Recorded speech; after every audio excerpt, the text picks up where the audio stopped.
Hello everyone, I'm Deb. If you'd like to see all of my recent makes, stay tuned. Hello everyone, I'm Deb and this is DB Designs and Sewing Australia. Welcome to all my subscribers and welcome to anybody who's new. And a very big thank you and shout out to those people who bought me a coffee through my Ko-fi account or made a donation to me after I released the instruction video on how to insert the zip fly in the falconer pants. Thank you very, very much. It's very much appreciated. Now, one of the things I got done was I finished this jacket. Now, this jacket is the Burda 6760. And so it's this jacket up here. It's view C. And last time I spoke to you, I think I hadn't decided if I was going to put a facing on the bottom or what I was going to put on the bottom. But in the end, I just used this interfacing strip in the bottom. Now it has got sewing machine lines in it, but it's not a bias cut. It is just very convenient interfacing that you could cut yourself. So I used that in the hem and did mitered corners, and I machined up the hem. Not that you could tell because the print's quite busy. And do I like it? Yes, I do. I think the jacket is supposed to be shorter than it is on me. I probably should have taken up the jacket in the waist. Like it should be, I think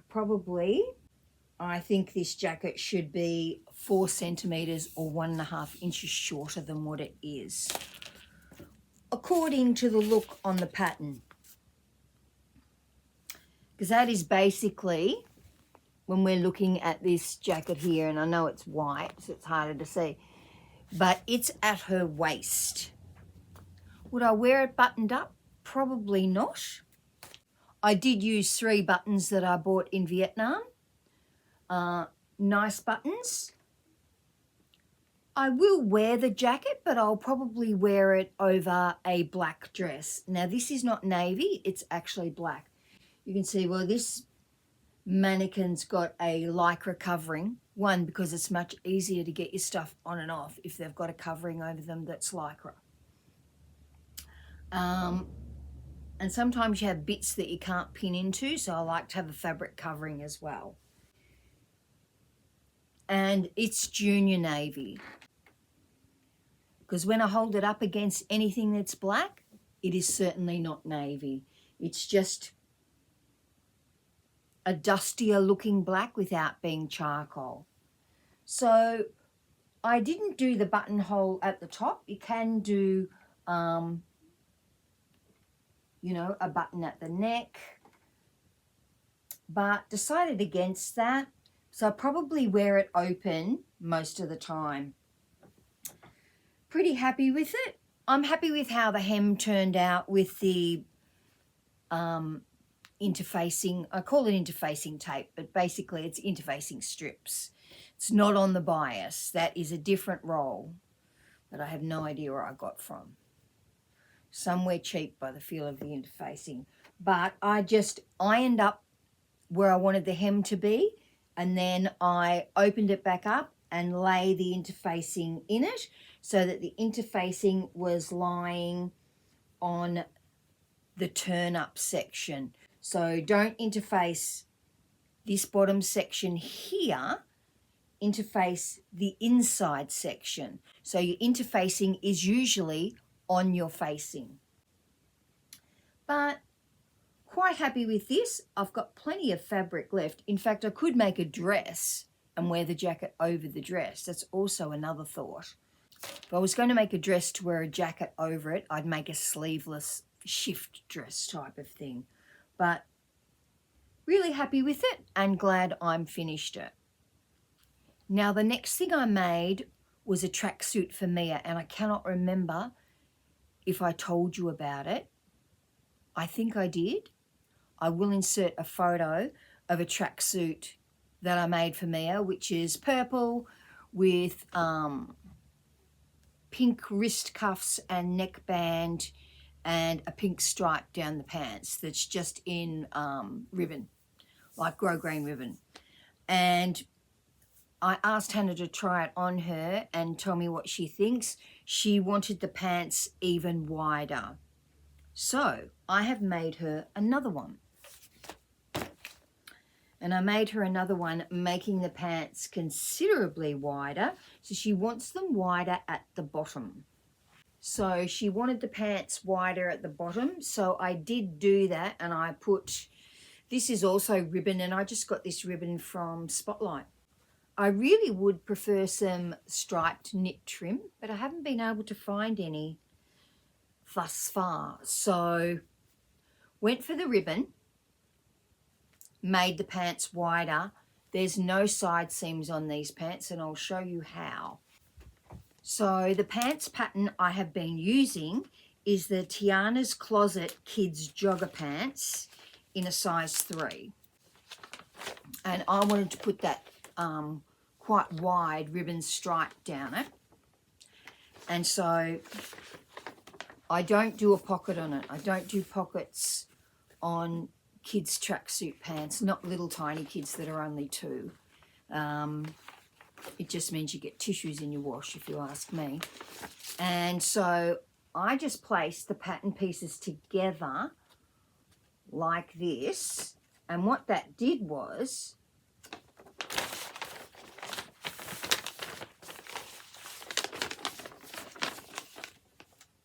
because I placed the pattern pieces together like that, it actually made the bottom of the pants much wider, because they ended up being that far apart. So they were a bit wider. It also meant I had no side seams, and it also meant I had access in between these 2 pieces to be able to draw a line down to pop my tape on. And although you can't see it now, I had drawn a chalk line all the way down the leg, and I knew that that black stripe was the center stripe. And so I started off by sewing down and looking underneath and just putting that tape in the right spot all the way down. Second side's easy sew. And I was really happy with how they came out. I really just fiddled them together. I put a tag in them, one of my DB Kids tags in them, so that Mia will know the back from the front. But really, really happy with that. And that was the Tiana's Closet. Cool. Tiana's Closet Kids Jogger Pants with seam allowance. Obviously got that off the internet, and I think it's a free pattern. And it's not a bad pattern, but I don't put pockets in little kids' tracksuit pants. I do in the bigger kids, but not in the little tiny ones. And so to match it, I made a hoodie. And this has got the stripes down the sleeves. So this top is based on the Wardrobe by Me Kids Raglan sweater. So that's a pattern I used in a size 3. And when I had cut out the sleeve pieces, and they are mirror image. So the sleeve pieces are the same, the back is the same as the front on this raglan. Not on every raglan, but kids ones often it is. And so I just measured the width and marked halfway so that I had a chalk line to be able to do the same thing and to put this ribbon down the front. Now I put a little tag on the outside, and I put a tag on the inside that says Made with Love by Nanny. So this is a hoodie. I asked Hannah if Mia wears hoodies, and she said, yeah, she does. Because I can't recall seeing her with a hoodie on. And I just think a hoodie's nice because it keeps the back of your neck really warm. So that was something that I fiddled around and managed to put a stripe in it. I do think tracksuits are really, really easy for creche. When my two eldest girls went to creche and they went 5 days a week, in winter time they had 5 tracksuits each that I had made them in different colours, and they wore those every day in winter to creche because you could wash them in the washing machine, you could put them in the dryer. So when you're working full time and you've got little tiny kids, it's hard to get everything done. And after that, I made the Elliot sweater by Helen's Closet. So I actually made it with a full length sleeve, even though that's got elbow length sleeves and 3/4 length sleeves. I actually made a full length sleeve and the big roll neck. And this pattern, as you can see here, is very much, it's not a short front, it's a really long back, if that makes sense. So I used this beautiful cozy sweater knit that I got from the Data Society. And as you can see, this roll neck, and I've been wearing it, it's a little bit crushed up. This roll neck is huge on this. But in fact, it's excellent for where I live because it's freezing. Really, really cold. It is sunny today, but it's really cold. We just went down to Avoca to the market, but it is a winter market, so there's not terribly many stalls and all that sort of thing. Did get some nice bread, did get some more socks, because one thing they do have at country markets is lots of beautiful woolen socks.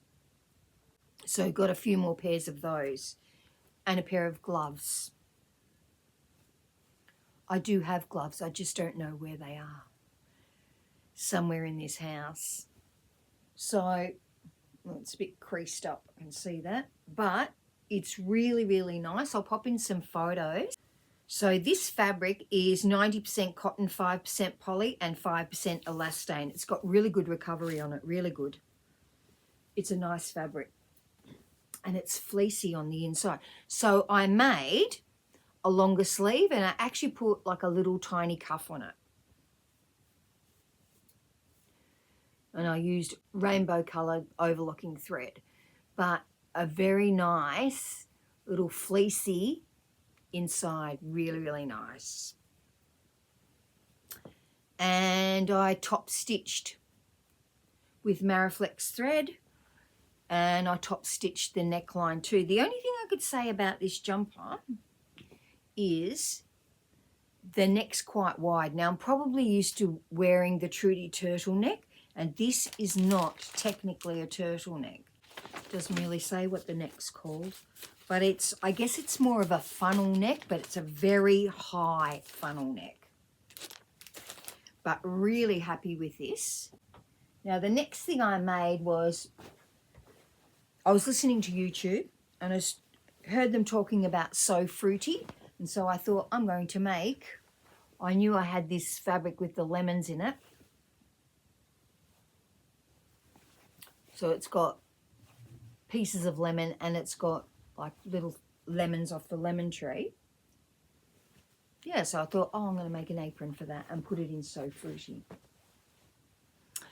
And then I thought my ironing board cover is just putrid, which it gets very, very easily. And so that's my new ironing board cover. And what I have discovered is that it's really quite dark and it's very busy. So I don't know how long I will keep that for, because before that I had the pink ice cream bluey fabric, which was a much lighter colour and it was easier to see and iron on. But I just had this fabric in my stash of quilting cottons. And then I wanted to make something with my Wild Feline Espresso Ponte. Had this since last year. And so I made the Anita Ponte pants. Love these pants. Which is a Tizzuti pattern. Now, I've made these a few times now. Really good fit, and I make the size 10. Really good fit, really comfortable pants. It's like wearing tracksuit pants, really. It's just a bit more of an elevated look. And then for the jacket, I made a seam work pattern. It's called Jill, and it's a coatigan. And it's a shawl collar. I think it's got pattern flats in here that I can show you. Now, I printed this out years ago and have never made it. It's a really nice coat. So that's the back and that's the front. That's the inside of the front and the inside of the back. I am loving this coat. It is really, really nice. So I'm yet to decide if I will put a button on or not, or even a press stud. I'm not sure. Now, the pattern was quite good. The instructions were quite good, but what it didn't give you was a break line. So a break line is usually in your jacket. If you're going to have bits that turn back, it will tell you this is the break line. Even if it doesn't have a closure, it will usually have a break line. And I just thought that was a little bit odd. Now, I made the size small.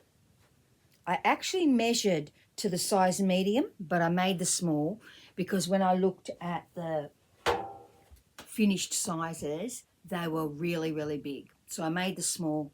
Could easily fit into an extra small, but because it's a coat and you wear jumpers under it in winter, if you had a really chunky jumper, I'd still be able to fit the coat over a chunky jumper. So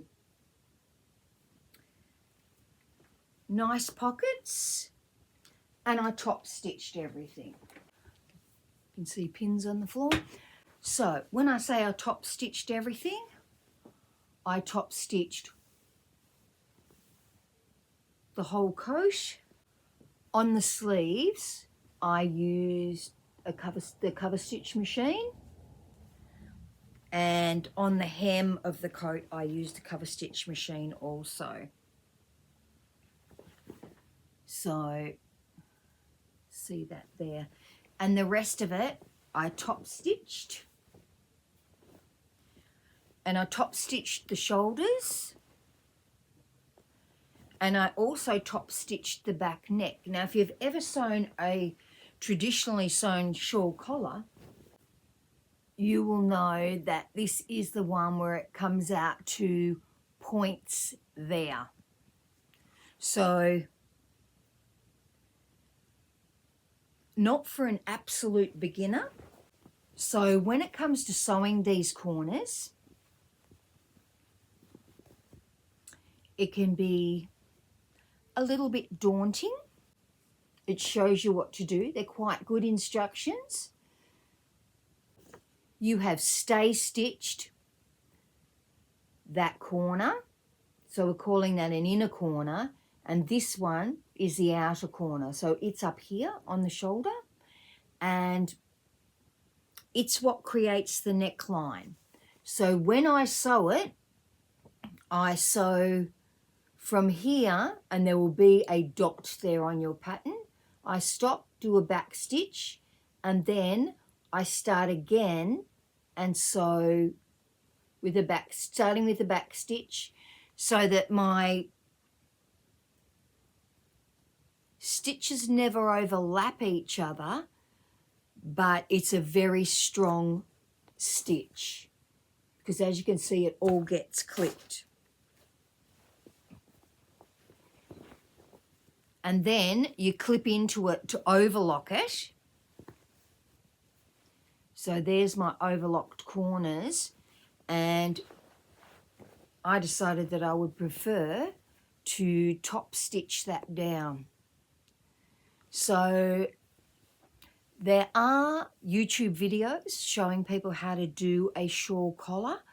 I think the best one I've ever seen is on a dress. So if you're thinking about sewing a shawl collar and you think, I don't know, when I look at it, the instructions look so difficult, I don't know if I could do that. The best one, the best tutorial I've seen is the Lichen Duster by Sew Liberated. There's a sew along where they're doing it in front of you. And so that is a really good look at how you do a shawl collar. This is quite a wide shawl collar. So it's quite big, that shawl collar. It's not very neat on the inside for my liking, shawl collars, but, and that's why, one of the reasons I top stitched it down, so that I was really happy with how it looked on the outside. Because you don't actually have to, because this has got a really wide shawl collar, even if you had a tiny pucker on the corners,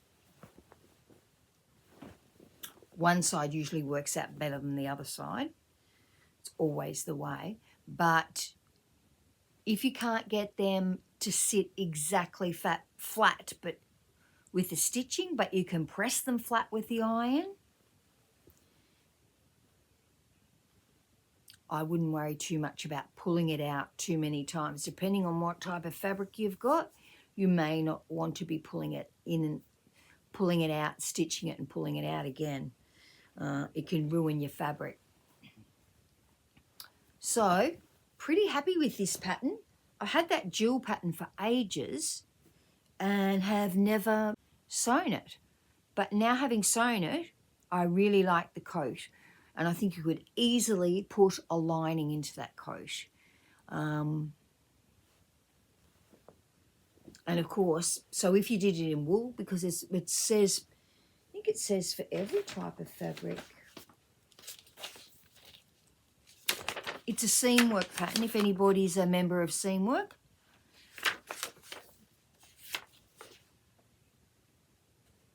Says it's a coatigan because it's loose fitting through the bust, waist and hips, and there's significant ease through those sections.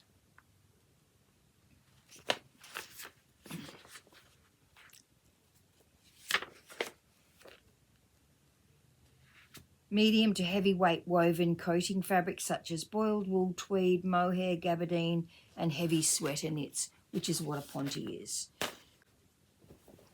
And at the back, it's got a pleat and not a vent. So that's a pleat, and a vent would be if it crosses over itself, but it still has air going under it. So it's not actually joined to the other piece. To be honest, it absolutely doesn't need this, but you know, it's just a nice detail on it. Very happy with the outcome. Sure, it's an outfit I'm going to get a lot of wear out of. But I am still thinking about putting just one button on it. Because it's so cold here, I think it's sometimes easier to have a button you can do up, especially if you're at a market or some outdoor event where you've got a handbag and you might have other bags. You can't hold your coat together. Nice big pockets. And so what I did do, this part of the facing is not held down here, but up here where in this inside section where the pockets are, I just hand stitched that to the pocket so that the facing wouldn't come out. So as you can tell, I have been in my sewing room quite a bit this week. And I've had a fair few clients as well, and another one coming tomorrow. So that's all from me this week. Please like and subscribe, and a big thank you once again to those people who bought me a coffee through my Ko-fi account. It is very much appreciated. Love your support. And please write in the comments and let me know what you're making. And should I put a button on that? It will be either a blackish or very dark coloured button, but it won't be a small button, be like a big coat button. I did look at black press studs, which I do have like a big black press stud, but I don't know, I don't like press studs much, not when you can see them. So if I had the coat open, be able to see it. So anyway, let me know what you think. Please like and subscribe. Everybody have a fabulous sewing week. Keep warm. I'm sure it's not as cold everywhere else as it is here.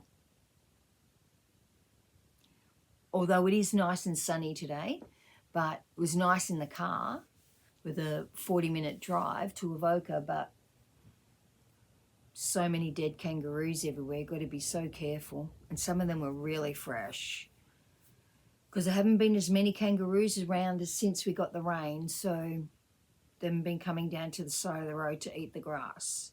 Everybody have a fabulous sewing week. I'll talk to you all soon. Don't forget to let me know what you're sewing at the moment, and I'll have to see what I'm getting on with next. Bye.